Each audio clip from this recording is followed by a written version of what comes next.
Oui. C'est fait. Et c'est démarré. Bon.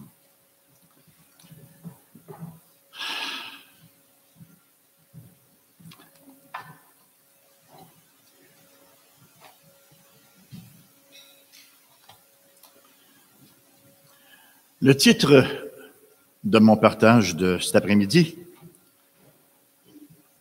rien de très compliqué, la démarche chrétienne. La démarche chrétienne. Quand j'étais petit, je vais vous dire une phrase que ceux qui écoutent Parole du matin vont reconnaître. Quand j'étais dans mon lac Saint-Jean natal, n'est-ce pas, on allait à l'église, bien sûr. Et on ne nous enseignait pas ce qu'on devait croire. On nous disait quoi faire. Hein. Pour ceux qui ont suivi l'ancienne religion comme moi, là, c'est un peu comme ça. À l'époque, il y a un danger de tomber dans l'autre extrême, ce que j'ai fait pendant un certain temps.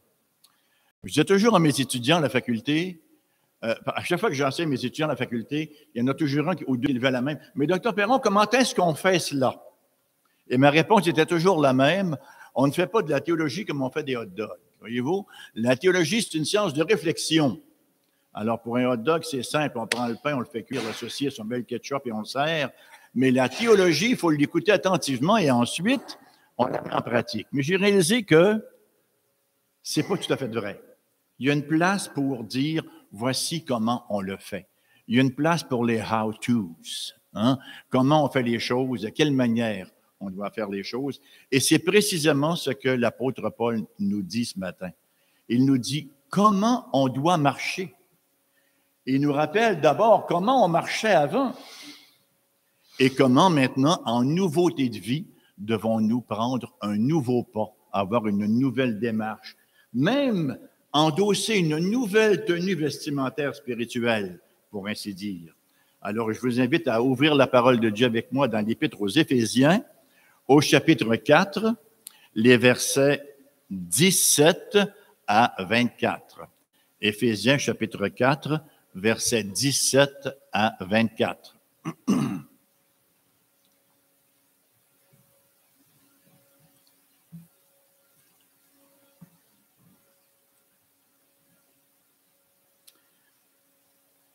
Je l'ai à partir donc de la seconde 1979. Voici donc ce que je dis et ce que je déclare dans le Seigneur. Vous ne devez plus marcher comme les païens qui marchent selon la vanité de leurs pensées. Ils ont l'intelligence obscurcie, ils sont étrangers à la vie de Dieu à cause de l'ignorance qui est en eux, à cause de l'endurcissement de leur cœur. Ayant perdu tout sentiment, ils se sont livrés au dérèglement pour commettre toute espèce d'impureté jointe à la cupidité. Mais vous, ce n'est pas ainsi que vous avez appris Christ, si du moins vous l'avez entendu. Si conformément à la vérité qui est en Jésus, c'est en lui que vous avez été instruits à vous dépouiller par rapport à votre vie passée du vieil homme qui se corrompt par les convoitises trompeuses, à être renouvelé dans l'esprit de votre intelligence et à revêtir l'homme nouveau créé selon Dieu dans une justice et une sainteté que produit la vérité. La vérité est très productrice. J'ai beaucoup aimé dans la prière de Christian ce matin, une écoute active. Hein? On ne fait pas uniquement assister à un culte, on participe par une écoute active, une écoute de réceptivité avec un désir de mettre en pratique ce que nous avons reçu. Toujours intéressant de noter et de constater que nous, dans le monde occidental, on ne calcule pas le temps à partir d'un point fixe dans le passé auquel on ajoute les années, n'est-ce pas, l'une après l'autre. On part plutôt d'un point central et nous calculons les années avant et après ce point central-là. Le calendrier juif, lui, commence différemment. Il commence avec ce qu'il croit être la date de la création. Alors, pour les Juifs, on est, je pense, aux alentours de 5782, à partir de la création. Alors, bien sûr, on calcule les généalogies comme si c'était une science exacte là, qui nous est rapportée, ce qui n'est pas nécessairement le cas, et on va de l'avant. C'est la même chose d'ailleurs pour le calendrier chinois. Mais il n'en va pas ici pour le calendrier chrétien. Nous, chrétiens, nous partons d'une année, je dis bien une année approximative, parce que quand on parle de l'année zéro, c'est faux. Il n'y a pas d'année zéro. Jésus n'est pas né à l'année zéro. On sait que Denis le Petit, Dionysius Exiguus, le petit moine qui a fait notre calendrier, s'est gouré un peu et il s'est trompé entre 4 et 6 ans. Jésus est vraisemblablement né au mois d'octobre de l'an 4 ou de l'an 5 ou de l'an 6 avant Jésus-Christ. Mais peu importe. On part d'une date approximative et c'est à partir de cela que nous comptons les années qui étaient avant Jésus-Christ et les années qui sont après Jésus-Christ, ces années qu'on appelle Anno Domini, l'année du Seigneur, l'an de grâce du Seigneur. Et on rend ainsi témoignage de quelque chose de très important. On rend témoignage au fait que Jésus de Nazareth représente la ligne qui divise l'histoire. Jésus représente celui qui divise bien plus que l'histoire, d'ailleurs. Il est aussi le point de division personnel pour tous ceux qui sont sauvés par lui. Et on va s'expliquer là-dessus. C'est d'ailleurs ce que Paul a à l'esprit dans son traitement de la conduite pratique du chrétien, alors qu'il mentionne ce que nous étions avant, ce que nous étions sans le Christ et ce que nous sommes maintenant en lui avec de nouveaux standards. C'est ainsi qu'au verset 20 du chapitre 4, nous pouvons lire « Mais vous, ce n'est pas ainsi que vous avez appris Christ. » Dès qu'on apprend Christ, il y a un changement majeur qui s'opère, un changement de direction et un changement de pas. Et c'est sur cette note que Paul introduit sa description de la vie chrétienne. C'est important de noter que le tout commence avec une référence à qui? Au Christ lui-même, et non à quelque chose qui aurait pu émaner de nos cœurs dépravés ou de nos futiles efforts humains. Il y a plusieurs personnes qui croient qu'une nouvelle vie ou un nouveau commencement de vie peut émerger de nous-mêmes, peut venir du fait qu'on fait une découverte de soi. On vit une expérience pratique et ça nous fait réfléchir et on dit, ah ben voilà, je ne serai plus jamais la même personne. Hein? Bon, ça dure pour un petit bout de temps, mais pas très, très, très, très longtemps. Ce n'est pas la manière dont les changements se produisent. Il y a certains qui pensent qu'un changement peut être découvert dans une illumination personnelle. Même au niveau de la foi chrétienne, puis on pense à Schlerner, plusieurs ont cru cela, que le Christ s'appréhendait, passez-moi l'expression, à partir d'une saisie personnelle et que la parole est un peu secondaire. D'autres cherchent cette lumière-là dans le mysticisme, dans la nouvelle résurgence des religions orientales. D'autres encore continuent à avoir foi dans la notion de ce qu'ils appellent l'inévitable progrès. Où est-ce que vous vous tenez là-dedans? L'inévitable progrès. Il nous mène où, le progrès? Hein? Il nous mène davantage à rechercher toujours plus l'assouvissement des passions humaines. Le véritable changement ne vient d'aucune de ces manières-là, vous savez. Jésus, c'est l'élément de division, non seulement de l'histoire, mais aussi dans la vie d'un nombre incalculable de personnes. Je ne vous étonnerai vraisemblablement pas si je vous dis que j'ai 3 points encore ce matin. C'est pas de notre faute, hein? Dieu est trine et il nous donne généralement des prédications en 3 points. Mon premier point, c'est la marche des païens, versets 17-19. Mon deuxième point, c'est l'apprentissage chrétien, versets 20 à 22. Et mon troisième point, c'est la marche chrétienne, versets 23 et 24. Donc, la marche des païens. On dit souvent, je pense que c'est vrai jusqu'à un certain point, mais c'est ultra réductionniste à mon avis. On dit souvent que la différence entre un chrétien et un non-chrétien, c'est que le premier a été pardonné et le deuxième ne l'a pas été. C'est une réalité fondamentale de base, mais c'est beaucoup plus que cela. Pour la simple raison que l'œuvre du Seigneur ne fait pas seulement que nous procurer le pardon à ceux qui viennent à lui, à ceux qui se convertissent, mais c'est une œuvre qui transforme. C'est pour ça qu'on se plaît à dire que l'Évangile informe et l'Évangile transforme. S'il ne fait qu'informer, il n'y a pas de communion avec le Christ, il n'y a pas de communion avec Dieu. Il doit impérativement nous transformer. C'est ce que nous appelons communément la nouvelle naissance. Et c'est bien ici que l'apôtre dit au verset 17, « Voici donc ce que je dis et ce que je déclare dans le Seigneur, vous ne devez plus marcher comme les païens. Avant notre conversion, nous étions païens et nous marchions comme les païens Mais maintenant, on marche différemment. La grande question se pose, ils marchent comment, les païens? Comment est-ce qu'on marchait avant? Bien, l'apôtre nous en parle au verset 17 jusqu'au verset 19, et il nous donne 5 caractéristiques de la marche des non-convertis.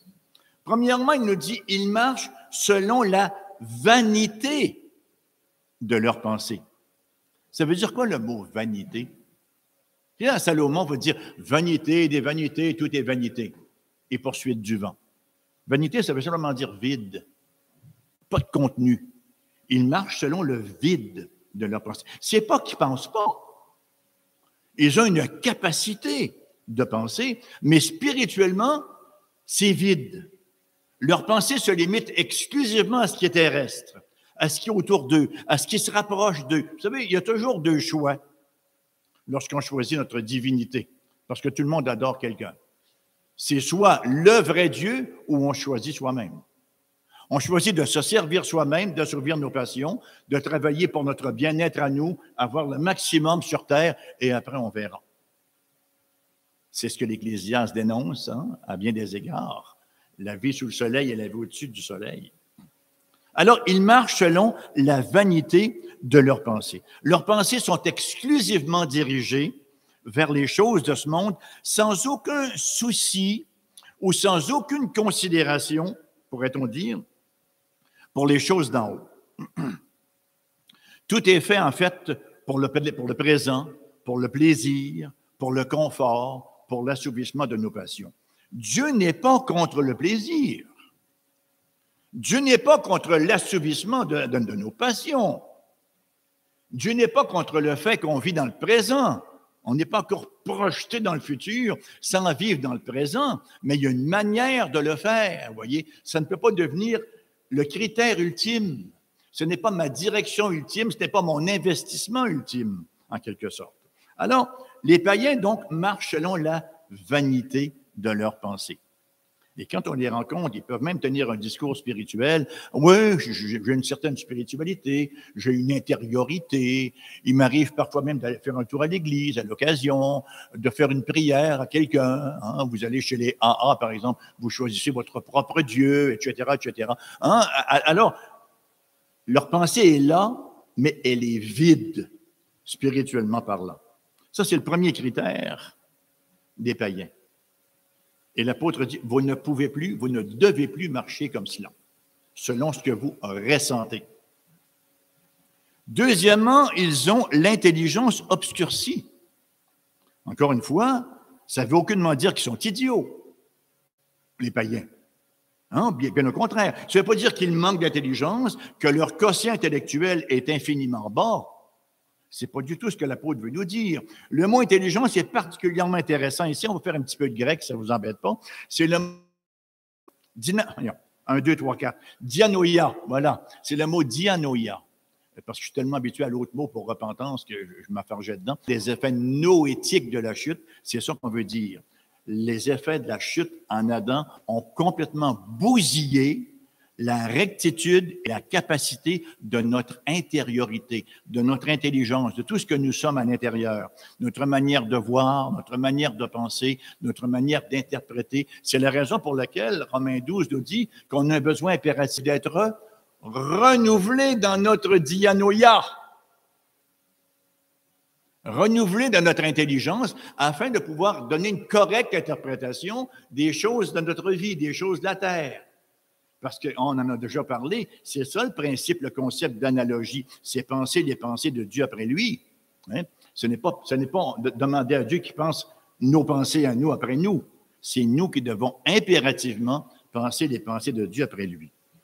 Alors, Romains 12, 2 nous dit « Ne vous conformez pas au siècle présent, mais soyez transformés par le renouvellement de votre intelligence, afin que vous discerniez quelle est la volonté de Dieu, ce qui est bon, agréable et parfait. » Donc, leur intelligence obscurcie ne peut apprécier la volonté de Dieu, ni même la désirer.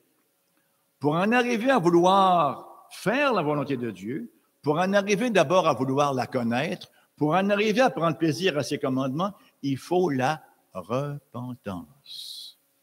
Et c'est là le deuxième mot dans lequel je m'enfargeais tantôt, c'est le mot métanoïa. On retrouve encore le même noïa, qui parle encore de notre intelligence, mais qui parle d'un changement d'intelligence.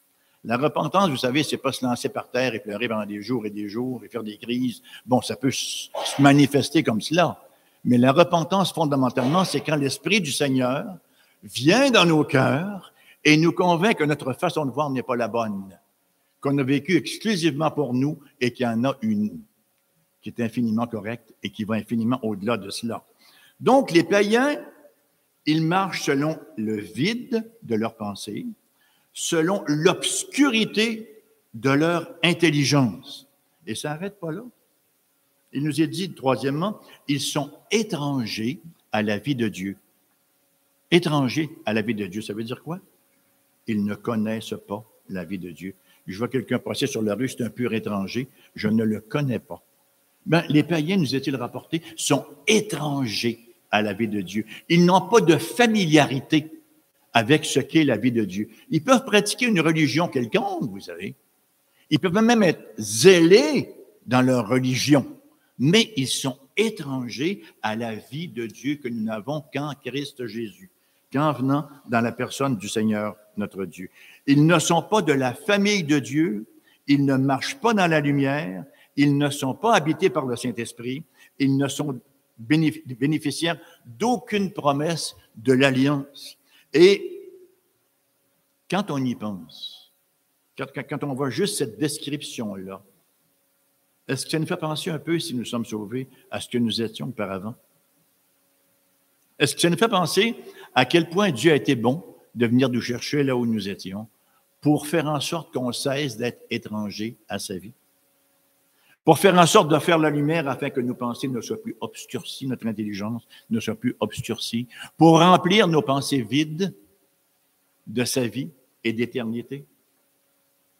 Colossiens chapitre 1, verset 21 nous dit « Et vous qui étiez autrefois étrangers et ennemis par vos pensées et par vos mauvaises œuvres, il vous a maintenant réconciliés par sa mort dans le corps de sa chair, pour vous faire paraître devant lui saint, sans défaut et sans reproche. » Il y a encore de l'ouvrage à faire un peu, hein?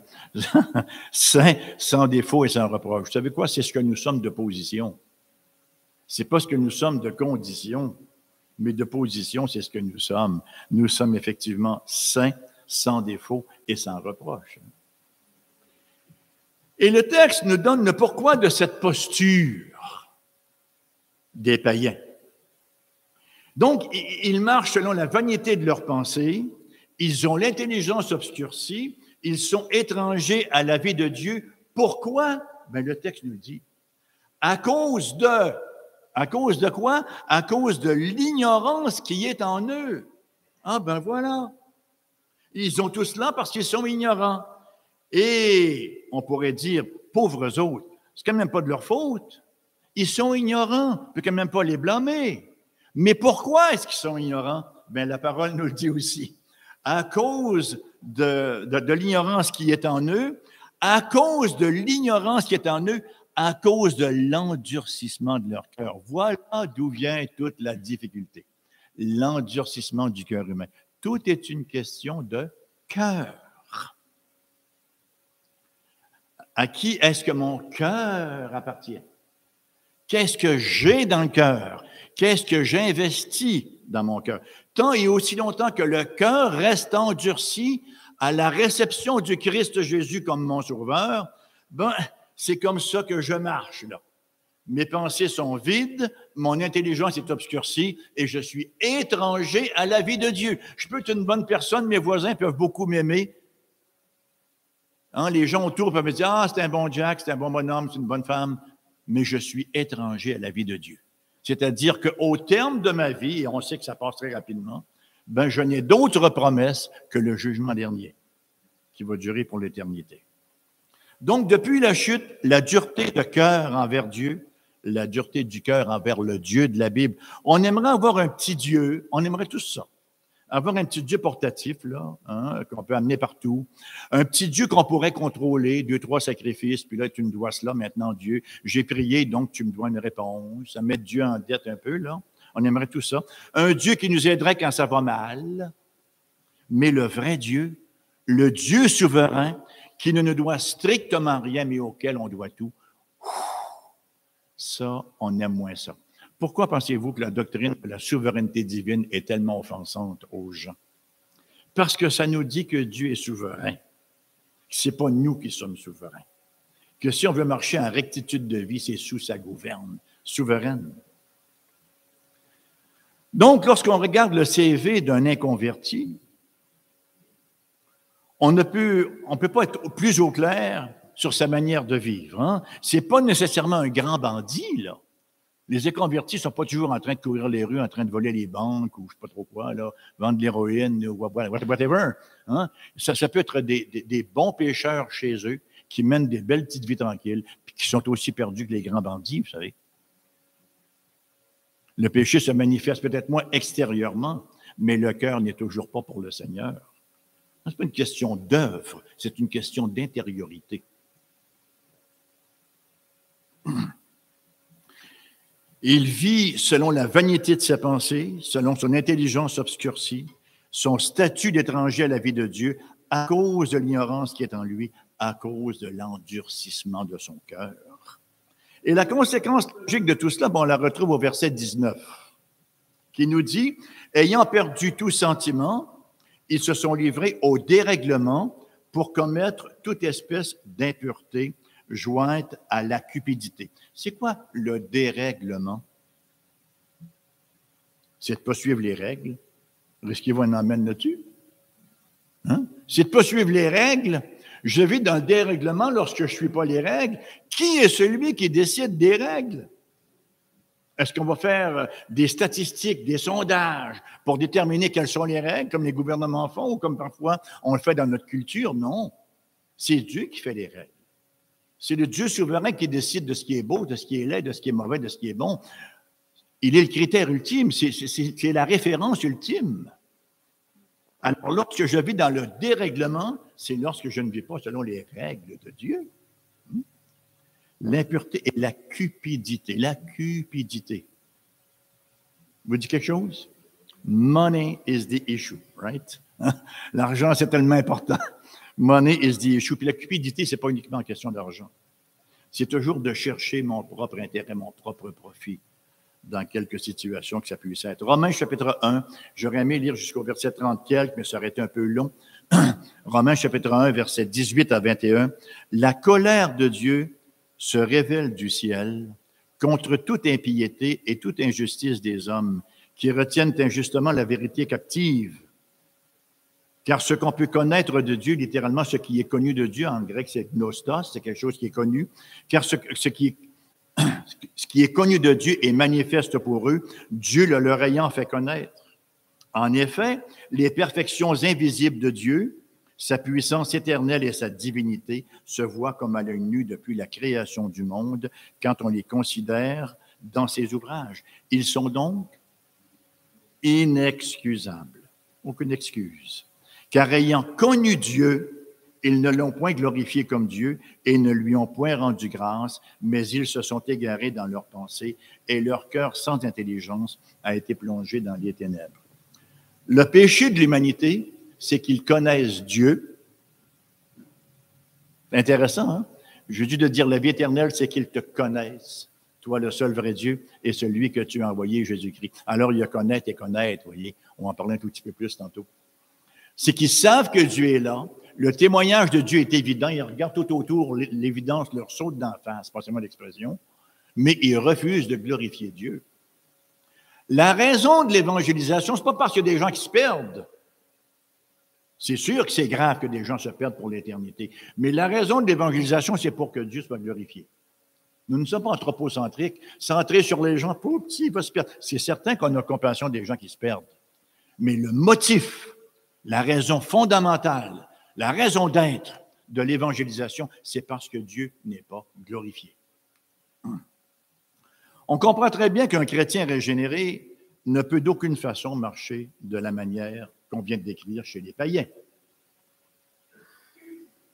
Lui qui a reçu la lumière, lui dont l'intelligence se renouvelle, lui qui est participant de la vie de Dieu, dont le cœur de pierre a été remplacé par un cœur de chair. Hein?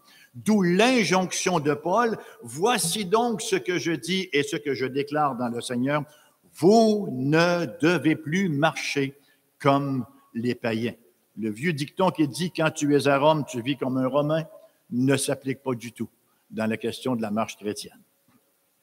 Et ça m'amène à mon deuxième point, qu'on va lubrifier un peu, avec un petit peu d'eau.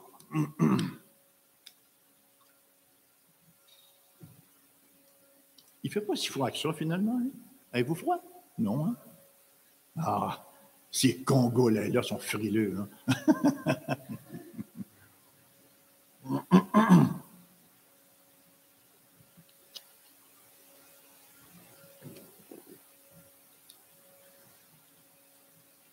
Donc, mon deuxième point, l'apprentissage chrétien, versets 20 à 22.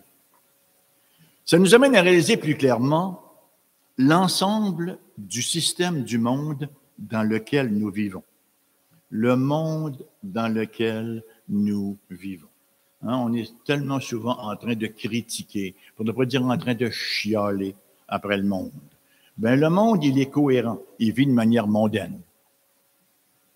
Les chrétiens le sont moins, ils ne vivent pas toujours de manière chrétienne. Mais le monde est cohérent, il vit de manière mondaine et il approfondit constamment sa mondanité. Et on a besoin de se rappeler c'est quoi le monde et de ne pas être étonné des réactions et des actions du monde et de la manière de penser du monde et à quel point c'est hostile à ce que nous sommes et à quel point il y a comme une collision frontale entre nos valeurs. Jésus, dans la prière sacerdotale en Jean 17, de nous dire que nous ne sommes pas du monde, mais on est dedans. Et il dit, ne les enlève pas du monde, mais préserve-le du monde. Il nous met dans le monde pour qu'effectivement, on soit des lumières et qu'on soit des porte-paroles de ce glorieux évangile du Christ Jésus. Nous vivons dans une culture qui opère, passez-moi l'expression, une espèce de fragmentation, une espèce de séparation entre le cœur et le cerveau, si je puis m'exprimer ainsi. Hein? On utilise d'ailleurs à tort et à travers la pensée de Pascal, les raisons du cœur. On sert ça tous azimuts, on l'interprète de manière caricaturale et on veut faire en sorte que les sentiments l'emportent sur la raison. On dit toujours aux gens, il y a plus que l'intelligence. Je me souviens dans certaines élections, on disait, votez avec vos tripes. Ça, c'est voter avec nos émotions. L'intelligence, ça peut servir encore. Ce n'est pas opposé non plus à la parole de Dieu, surtout lorsque c'est renouvelé. On entend des politiciens qui disent croire en certaines choses, mais qui nous affirment que ça n'influencera pas leur politique. Je me souviens, en fait, je ne le nommerai pas le pauvre, il y en a plusieurs comme cela, aux États-Unis, un brave monsieur qui se disait tout à fait, un chrétien en bonne et due forme, qui était vraiment opposé à l'avortement, mais ça n'allait pas influencer sa politique. Il allait continuer il était contre l'avortement, il allait continuer d'être pour l'avortement, puisque c'était la volonté du peuple. Voyez? On n'invite pas les gens à se présenter à la politique pour être ce que nous sommes. S'ils ne nous représentent pas, ben, ils n'ont pas d'affaires là. Voyez? Alors, si les gens sont incapables de se tenir pour leurs valeurs, ben, il va nous rester quoi? On n'a pas besoin d'eux. Ça demeure juste des êtres décoratifs qui ne le sont pas toujours, soit dit en passant. Alors, c'est le genre de situation qui ne peut que dégénérer en antidogme. Et on le voit chez certains chrétiens. Vous avez déjà entendu l'expression « Dieu m'a dit hein, ». Il m'a parlé, il a parlé à mon cœur, malgré souvent que la parole de Dieu dise autre chose. J'ai toujours beaucoup apprécié, pas pour les bonnes raisons, mais enfin, j'ai toujours beaucoup apprécié les propos du docteur Bergeron, qui était professeur à l'Université de Montréal il y a plusieurs années. Il a fait un beau travail dans le dictionnaire de théologie fondamentale, mais pour sa thèse de doctorat, il a manqué le bateau de plusieurs kilomètres. Et je suis heureux de le dire publiquement, d'ailleurs, c'est pas la première fois que je le raconte, il a vraiment manqué le bateau dans sa thèse de doctorat qui s'intitulait « Le cortège des fous de Dieu », où il fait un espèce de mélange de tout ce qui existe de religion, les témoins de Jéhovah, les évangéliques, ils mettent tout ça dans le même pot, puis ils brassent ça en disant, voilà les évangéliques. Enfin, quelque chose du genre. Par contre, dans le dictionnaire de théologie fondamentale, il a écrit un très bel article que j'ai beaucoup, beaucoup apprécié.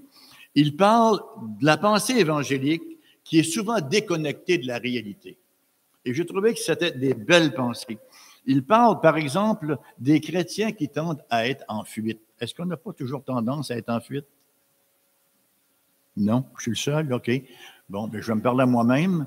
Je vais dire amène à moi-même. Hein, depuis Adam, l'être humain est en fuite. Où es-tu, Adam? Où es-tu, Raymond?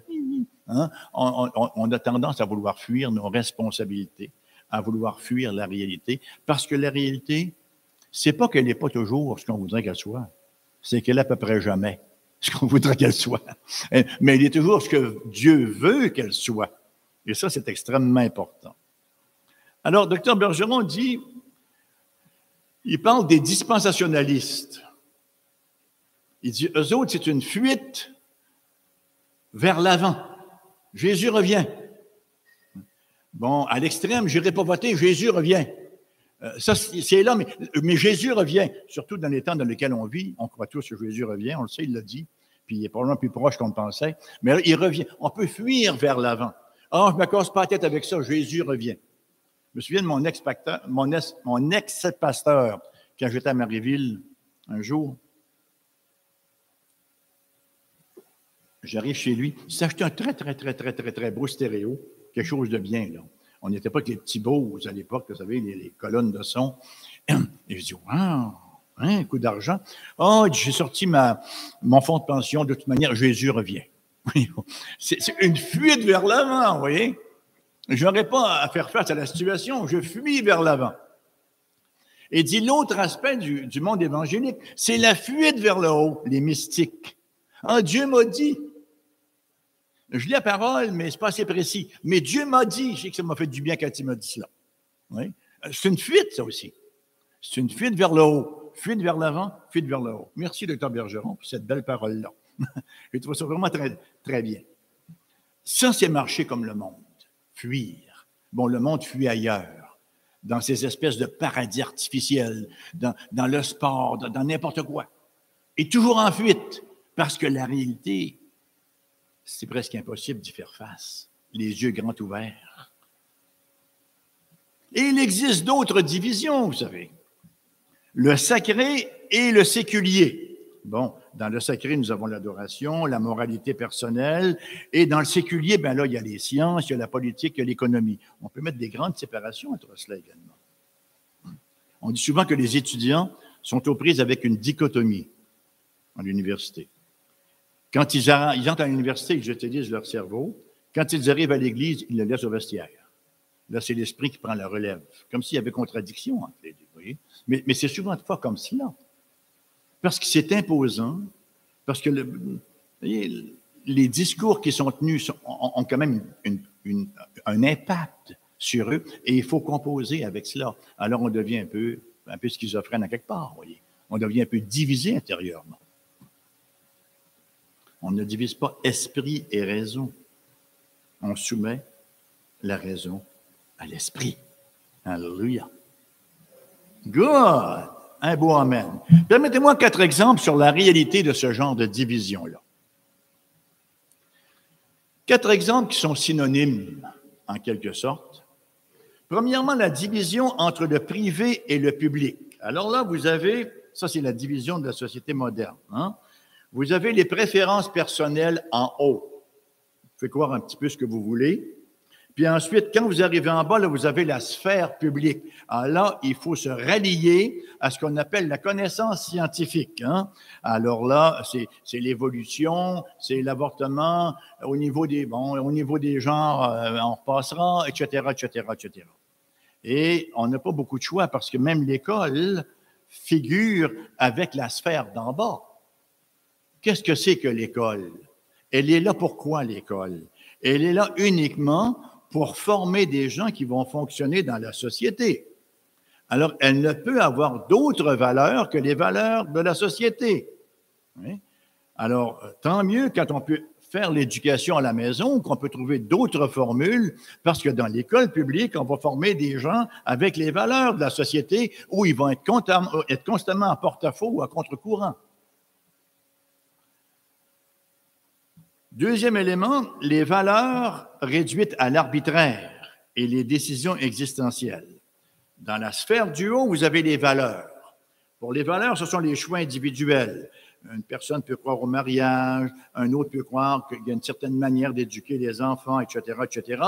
Mais dans la sphère du bas, là, on dit, ah là, il y a les faits qui élient tout le monde. Et là, il y a des valeurs qui vont être invitées à lever les feutres, parce que finalement, ils ne correspondent pas aux supposés faits qui élient tout le monde.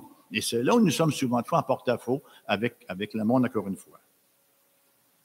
Lorsqu'on arrive dans les deux niveaux de vérité, ça c'est chic aussi, deux niveaux de vérité. Dans la sphère d'en haut, il y a le non rationnel, le non cognitif. Qu'est-ce que la vérité? Disait qui? Pilate, merci, disait Pilate. Qu'est-ce que la vérité? Mais quand on arrive dans la sphère du bas, on sait c'est quoi la vérité. C'est ce qui est rationnel, c'est ce qui est vérifiable, et il n'y a aucune place pour la métaphysique. Où il n'y a aucune place pour les métanarratifs, il n'y a aucune place pour la foi, il n'y a aucune place pour la parole de Dieu, pour un récit qui transcende l'humanité. Et là, on arrive en postmodernité, et nous avons les deux niveaux de vérité en postmodernité. Le niveau d'en haut, c'est le subjectif, c'est relatif à un groupe en particulier, et le niveau d'en bas, c'est supposément l'objectif, l'universellement valide. Je me posais la question cette semaine, qu'est-ce que l'universellement valide? Parlez avec votre voisin. Non, mais qu'est-ce qu'il y a d'universellement? Il n'y a plus rien d'universellement valide aujourd'hui. Alors, dans ces quatre cas, on se retrouve devant, passez-moi l'expression, deux sortes de vérités. D'une certaine façon. L'une véritable et l'autre aléatoire. L'une véritable et l'autre qui n'est pas une vérité.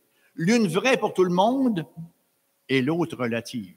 Une vérité ne peut pas être relative. J'ai peut-être déjà dit, un jour, j'ai donné une conférence à l'Université Laval sur qu'est-ce que le christianisme. Et je ne savais pas trop par quoi commencer, mais j'ai commencé par Jean 14, n'est-ce pas? Jésus dit, je suis le chemin, la vérité et la vie. Immédiatement, il y a une main qui s'est levée. Je donnais une conférence, c'était supposé être des aumôniers, mais maintenant, on les appelle les accompagnateurs spirituels parce qu'ils accompagnent tout le monde, là. Il y a toutes les sortes là-dedans. Alors, ils ne peuvent pas avoir une foi précise. Ils accompagnent les gens à partir de ce qu'ils sont. J'ai eu beaucoup de compassion d'eux, puis je leur ai dit.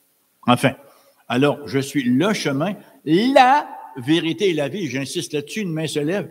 Mais Dr. Perron, vous savez que la vérité est plurielle. C'était la réponse immédiate. La vérité est plurielle. Un article féminin singulier. La vérité, pas pluriel. Non, il y a une vérité qui s'appelle le Christ Jésus. Les autres vérités ne sont pas des vérités. Ce sont des idéologies humaines. Ce sont des pensées humaines qui sont effectivement vides, obscurcies, étrangers à la vie de Dieu. Pardon? Vaniteux, voilà. Alors, la vérité, c'est une autorité objective. Le croyant ne marche pas sur deux sphères ou sur deux niveaux d'existence. Il marche sur une vérité. Il y a un propos que j'ai beaucoup aimé d'un monsieur, vous devez vous en souvenir, c'est M. Jean Tremblay, à l'époque où il était maire de Saguenay, qui a fait cette formidable déclaration devant la commission Bouchard-Taylor sur les accommodements raisonnables. Une autre expression bizarre, un peu ma fin. Il a écrit ceci, il a déclaré ceci, et ça a été écrit. Et je cite, verbatim, c'est vraiment ce qu'il a raconté. Dans notre histoire, le point de référence qui faisait loi en matière religieuse a toujours été la Bible, tant pour les catholiques que pour les protestants. Ils y voyaient un message authentique de Dieu aux hommes, et c'est à l'intérieur de ce message que s'opère le discernement, parfois délicat, entre le bien et le mal. Or, ce document n'est pas propriété des seuls Juifs et des seuls chrétiens, c'est la charte universelle du genre humain. C'est pas extraordinaire comme déclaration? Bien sûr, ça lui a attiré des moqueries, des risées, Mais quelle vérité exprimée à partir de sa posture de mère. Et il y avait une belle tribune qui était celle de la commission Bouchard-Taylor. Et ça m'amène à mon troisième point, la marche chrétienne.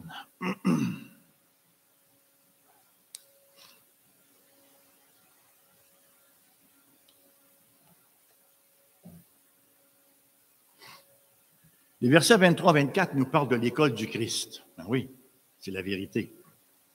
Et Paul utilise 3 verbes qui font réellement sortir le caractère central du Seigneur Jésus-Christ.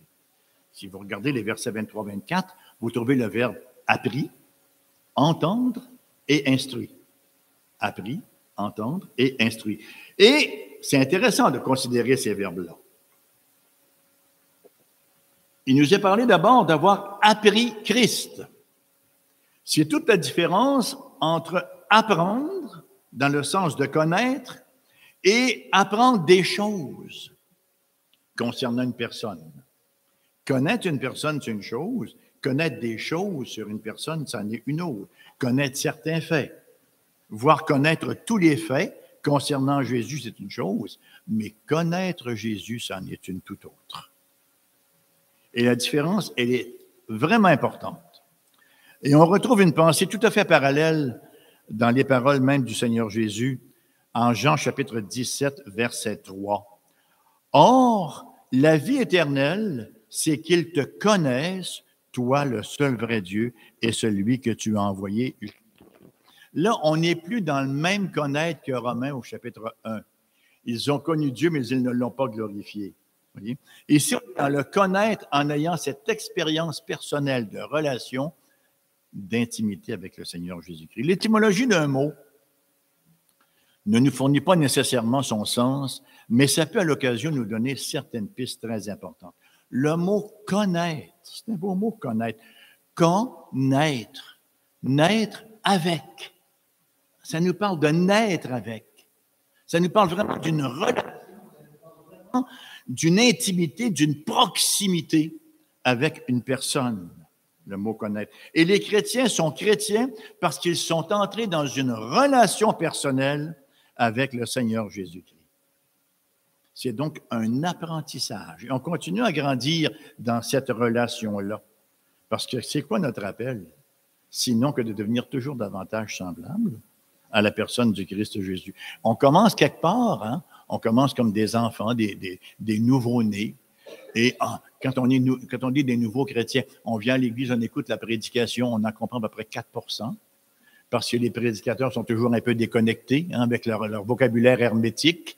Et là, qu'est-ce qu'ils racontent? Qu'est-ce qu'il veut dire par là? Et à un bon moment donné, plus on approche, mais plus on en comprend, et plus on se sécurise là-dedans, et plus on grandit, et plus on est béni. Christian, il faudra prendre des cours de pratique pour dire amen à l'occasion. Ça aide le prédicateur, c'est motivant un peu.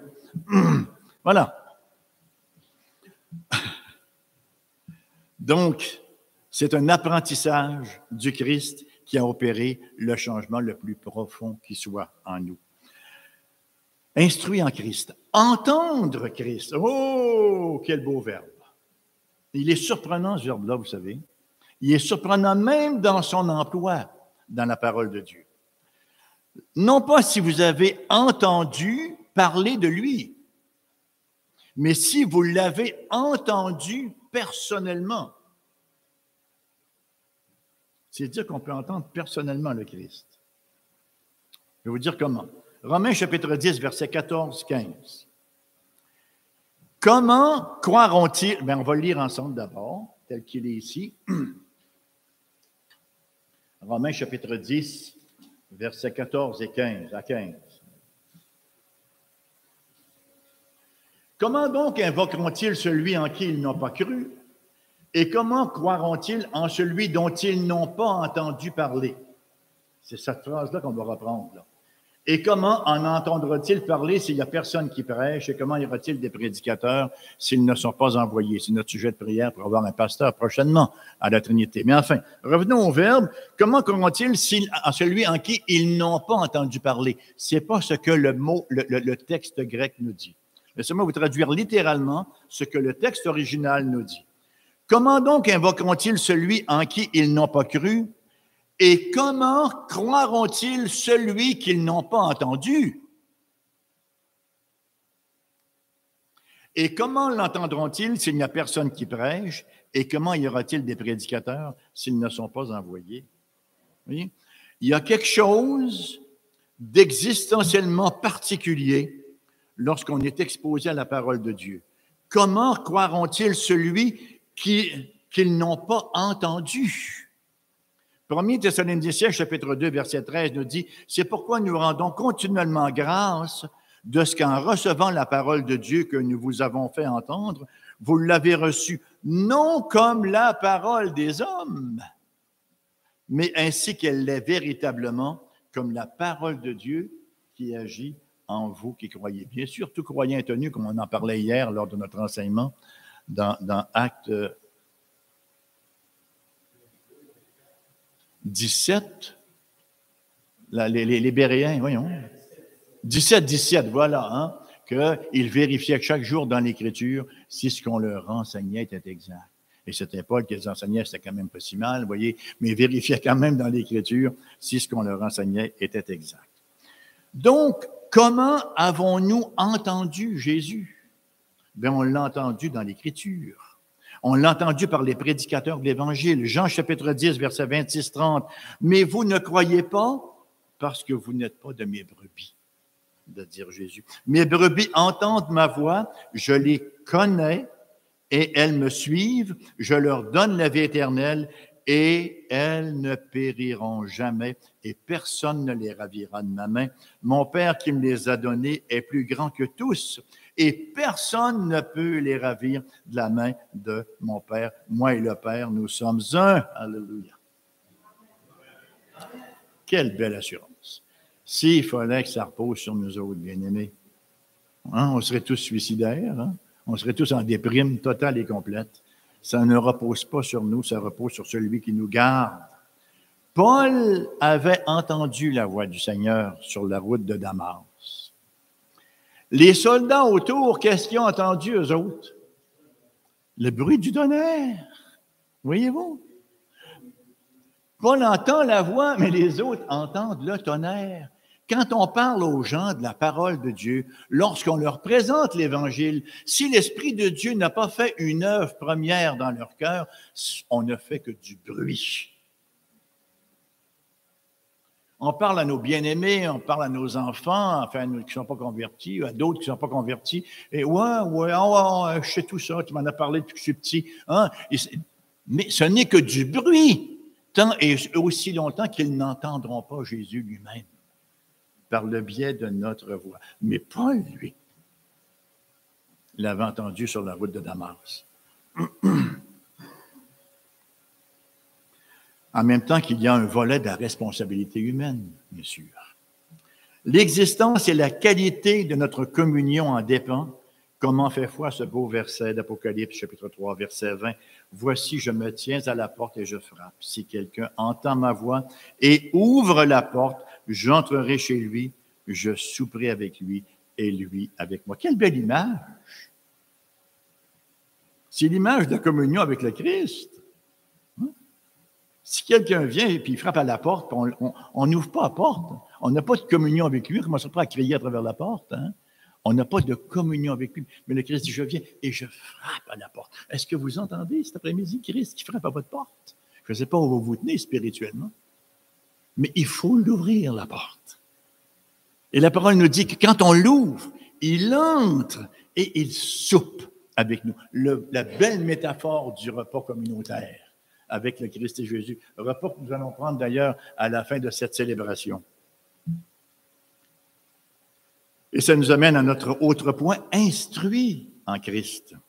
Instruit en lui, pas par lui ou au sujet de lui, hein, c'est un petit peu comme les deux autres verbes précédents, mais c'est fascinant de réaliser à la lumière de ces trois verbes-là que Jésus est le sujet, l'enseignant et l'école. Il est le sujet, l'enseignant et le lieu d'apprentissage. Conclusion.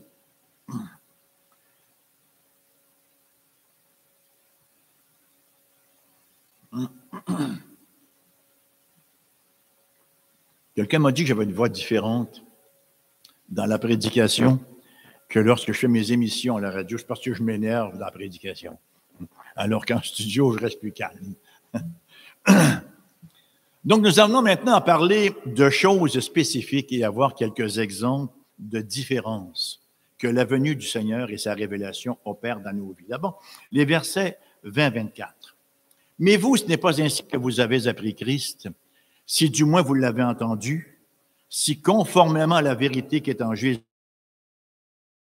et instruit à vous dépouiller par rapport à votre vie passée du vieil homme qui se corrompt par les convoitises trompeuses, à être renouvelé selon Dieu dans une justice et une sainteté que produit la vérité. » La tenue vestimentaire. Avez-vous déjà assisté à un mariage africain? C'est formidable. C'est glorieux. Vous en avez plein la vue. Ils changent de vêtements 2-3 fois pendant la journée. Non, mais c'est absolument incroyable. Et les Africains, ils ont le de porter des couleurs. Ça leur va tellement magnifiquement bien. C'est glorieux. Alors, ils ont des vêtements appropriés pour la circonstance. C'est un grand moment que de s'engager pour la vie, que de se marier, et il le démontre bien. Et tous les invités font de même. On a eu l'occasion de le faire à quelques reprises et on y était un moment émerveillés à chaque fois. Alors, la tenue vestimentaire, effectivement, est là substance. Notre nouveau rôle signifie une nouvelle tenue. Notre nouvelle vie engendre une nouvelle éthique. Nous sommes, souvenez-vous, à l'époque, on disait, nous sommes ce que nous mangeons. Lorsqu'on se nourrit au Christ, on se revêt du Christ et de sa justice. Et la métaphore est bien choisie, se dépouiller et se revêtir. La Bible ne nous dit pas de se dépouiller puis de rester tout nu. Non, on se revêt du Christ Jésus. Alors, il ne s'agit pas uniquement d'arrêter de faire certaines choses. C'est un changement d'attitude. C'est un changement de modus vivendi, oui. Alors, il nous est dit ici dans Colossiens, chapitre 3, versets 9 et 10, « Ne mentez pas les uns aux autres, vous étant dépouillés du vieil homme et de ses œuvres, et ayant revêtu l'homme nouveau qui se renouvelle dans la connaissance selon l'image de celui qui l'a créé. » Notez que les verbes sont au passé et au présent. Vous étant dépouillés du vieil homme et de ses œuvres et ayant revêtu l'homme nouveau qui se renouvelle. Alors, il y a le passé et maintenant, il y a le renouvellement progressif qui s'opère. C'est la vie de sanctification. Nous sommes saints, nous sommes appelés à être saints. On en a déjà parlé, la position et la condition, le déjà et le pas encore. Nous sommes appelés à être ce que nous sommes, en quelque sorte. Et c'est le symbolisme de la mort à soi-même et de la résurrection en Christ, c'est le baptême. Je pointe vers là parce qu'on va en avoir un baptême bientôt, vous savez. On va avoir un baptême le 7 novembre, c'est bien cela? Je me trompe, notre frère Daniel Ramirez, qui va effectivement professer publiquement sa foi. C'est ça le baptême. Confesser publiquement sa foi en Christ. C'est un beau sacrement. Il y en a deux dans la parole de Dieu. Le baptême et la communion. Le rite d'entrée et le rite de continuation. Alors, c'est toute la question du vieil homme et de l'homme nouveau. Lorsqu'on vient au monde, nous sommes tous en Adam. Et on est tous on est tous aux prises avec les conséquences de la chute, les effets noétiques de la chute en Adam. Personne n'y échappe. Vous savez, quand on parle du péché originel, il y a une réalité là-dedans. C'est pas uniquement qu'il y a un premier péché qui a été commis, puis bon, non. Il y a eu les conséquences qu'il y avait avec. Il y a des gens qui croient que le péché originel, ça a été uniquement une chute éthique. On a offensé Dieu. Alors, on a seulement qu'à venir et dire, écoute, on peut-tu recommencer, on va mettre les pendules à zéro, puis c'est pas ça du tout, du tout. On n'est pas capable de venir à Dieu. On n'a pas cette capacité-là. Parce qu'en Adam, on a pris notre décision de vivre contre Dieu, de tourner le dos à Dieu et de faire notre volonté. C'est ce qu'elle a fait, Ève et Adam, le grand garçon qui aurait dû prendre ses responsabilités, puis l'empêcher. Mais non, il l'a appuyé là-dedans, bien au contraire. Hein? Satan qui lui dit, ben, si Dieu était bon, il ne vous priverait pas de cet arbre-là. Il est tellement beau, puis ça a l'air tellement bon, pourquoi est-ce qu'il vous prive de ce qui est beau et bon? Alors, Ève a dit, je suis une grande fille, hein, moi, je suis évoluée quand même, j'ai une intelligence, je vais manger, puis on va voir ce qui va arriver. Alors, on voit ce qui arrive. Et le monde répète exactement le même patron de vie. Parler aux gens de la parole de Dieu, puis c'est-tu vraiment la parole de Dieu, ça? Même chose que Satan a dit à Ève, Dieu a-t-il vraiment dit? C'est de remettre toujours en question la parole de Dieu. Alors, depuis la chute d'Adam et Ève, on est aux prises avec cela. On a une incapacité de venir à Dieu. Il y a beau avoir toutes sortes de circonstances qui se produisent, malgré que très souvent de fois, Dieu va utiliser nos circonstances. Il va utiliser surtout nos grands échecs, parfois, des gros moments de crise, de remise en question, pour qu'on se dise, je suis cuit.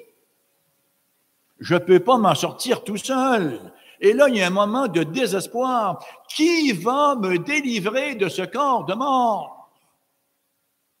Et c'est là où il y a une possibilité que l'Esprit du Seigneur nous amène au Christ Jésus, qui donne la vie, qui délivre, qui prend les naufragés, qui les remet à flot et qui les conduit au port désiré. Alléluia. C'est dire que nous avons besoin d'un renouvellement, nous avons besoin d'une nouvelle naissance, d'une rupture avec le premier Adam et d'une union avec le Christ, le nouvel Adam. Alors, si vous n'êtes pas très familier avec la parole de Dieu, un bon moment donné, vous allez lire, ça c'était le premier homme et voici le deuxième Adam. Ben, c'est ça que ça veut dire. Il y a le premier Adam qui était Adam qui a péché en Éden, puis le deuxième Adam, ben, c'est le Christ Jésus qui est venu, puis qui lui a vraiment accompli la parfaite volonté du Seigneur. Et c'est ce que Paul nous dit ici, nous nous sommes dépouillés, nous nous sommes revêtus et nous sommes en constante transformation. C'est notre vie, c'est notre combat au quotidien. Il existe une pléthore de religions dans le monde. L'être humain a été créé pour adorer, et s'il n'adore pas le vrai Dieu, bien, il va se rabattre sur les idoles. Il ne faut pas se tromper là-dessus. Cependant que la religion elle-même est vide et ne peut conduire qu'à la frustration. Quelqu'un parlant des religions du monde ancien disait « Elles sont également vraies dans l'esprit du commun peuple, également fausses dans l'esprit du philosophe, également utiles dans l'esprit du magistrat. » Mais il ne voyait pas vraiment la raison de la religion. Il ne la voyait pas comme une condition de communion avec Dieu. Alors, on va terminer là-dessus parce que je me rends compte qu'il est déjà 3 heures et on n'a pas encore pris la communion. Si le Christ ne nous enseigne pas, quelle que soit l'école qu'on va fréquenter, quels que soient les saints auprès desquels on va vouloir aller se nourrir, ça va demeurer complètement vide et inutile. Ça va n'être que des dieux inconnus, comme c'était le cas que Paul a constaté dans Acte 17 à Athènes. Parce que lorsque nous parlons de Dieu, ce ne sont pas toutes les présuppositions qui sont bonnes, mais c'est la personne du Seigneur Jésus-Christ. Il nous est rapporté en Hébreux, chapitre 1, versets 1 à 4. Après avoir autrefois, à plusieurs reprises et de plusieurs manières, parlé à nos pères par les prophètes, Dieu, dans ces derniers temps, nous a parlé par le Fils. Il l'a établi héritier de toutes choses. Par lui, il a aussi créé l'univers. Le Fils est le reflet de sa gloire et l'empreinte de sa personne. Il soutient toutes choses par sa parole puissante. Il a fait la purification des péchés et s'est assis à la droite de Dieu, de la majesté divine, dans les lieux célestes en Christ Jésus. Voilà celui qui conduit nos pas. Voilà celui qui nous apprend à marcher. Que ce puisse être notre marche au quotidien, notre désir ardent de marcher dans l'empreinte de ses pas. On ne risque pas de se tromper. Amen. On va prendre, si vous voulez, peut-être 1 minute 17 en prière pour rendre grâce à notre Dieu avant d'aller à la communion.